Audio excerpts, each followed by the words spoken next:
So, welcome back to the next installment of Partner Insights with me, Michelle Hodges. I am the Senior Vice President of Channels and Alliances at Ivanti, and I am very honored today to be joined by Daniel Hurel from Westcon. Hi, Daniel. How are you? I'm good. Thank you for Good. having me. How are you doing, Michelle? I am well. It's Good. afternoon for you, early morning for me, and I'm Mm. so grateful that you joined us. You're just back from holiday, so welcome back. Thank you. Thank Yeah. you.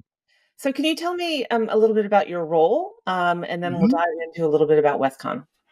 Okay, so my name obviously is Daniel Hurel, and I'm the Senior Vice President for Westcon EMEA when it comes to cybersecurity and next-generation solutions. I've been in the company for a couple of decades, responsible for the vendor business development and the strategy for the cybersecurity piece of the company.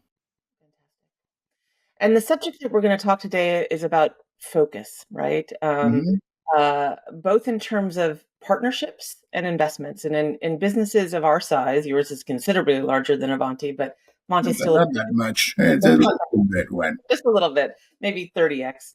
But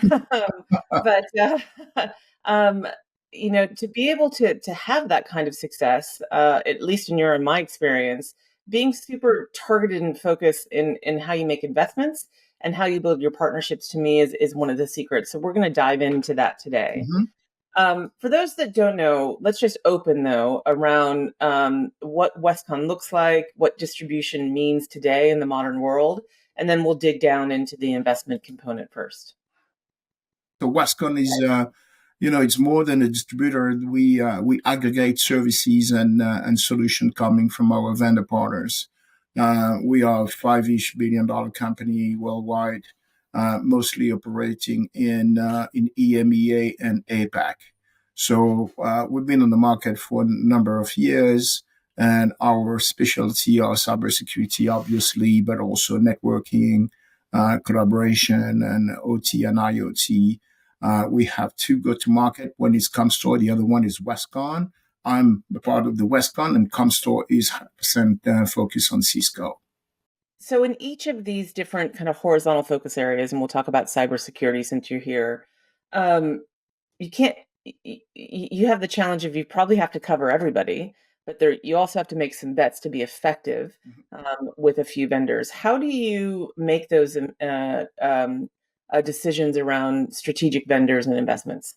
Yeah, this is really critical because we are not a broadliner. For us, it's not a question of having many vendors as we want on the portfolio. First of all, it starts with the market needs. For example, a few years back, we decided to go through the high growth markets, which were at the time being the ZTA, the threat intelligence, and so on. So we listed a number of technologies that we needed to have to build a full solution for our channel. So when having those technologies, we went to our existing portfolio first to see if they had these technologies, and again, we were looking for best of breed vendors who could offer the solutions to the channel. Then when we have that, we could not invest in all the vendors. So we need to make a selection, and the selection comes from through different criteria. First of all, the technologies, but also the if the alignment between both companies and people are very important. If the alignment is good, technology wise, you are the in the driver's seat, okay, to go to the market and to the end user. We are here to build a channel for you, and we need to make sure that we could meet your expectations, but we could also meet the market needs. So by selecting just a few vendors, just to build the turnkey solution for our channel, we we make sure that we could be relevant for you, but relevant also for our channel. This is how we start this selection process. The market is very fluid, right? With new entrants and lots of macroeconomic impacts to it. How do you deal with timing and what are some of the indicators to help you know when to double down on a relationship or to go to find new relationships? So once again, it starts with the market, and we would when you select the vendor partners, it's all depend on the mutual goal and also what could be the perspective of the vendor in the market. Do they want to double down? What is the TAM, okay, of the market that they would like to reach? What is the growth of this market? What is the resources that they would like to put behind this market? What kind of investment? And also their expectations. So, and it's very critical to understand the expectation because we, as I said, we need to be aligned.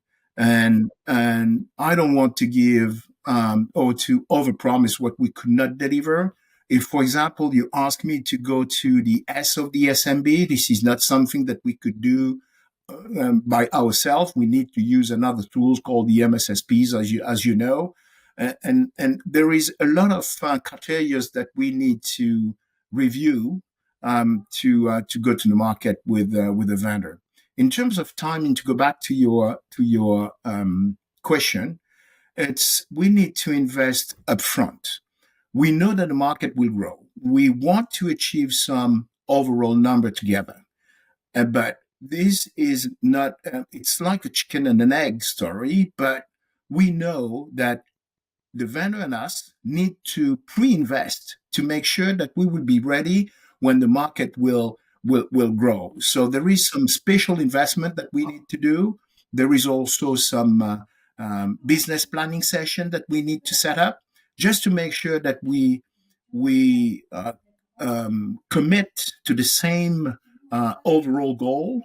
We have the different objectives, the targets, and the KPIs, and therefore we have a kind of timeline in the business plan that we share with you and we did share with you. There is also a Gantt chart just to make sure that we understand each other, what could be the tasks to fill, but what could be also the investment to put, and then we will decide about how long it will take us to make all those investments and to be ready. To give you an example, if between Ivanti and us, thanks to the perspective shared by Jeff during the Partner Summit in Dallas, we know that you want to address the merge between the IT and the security.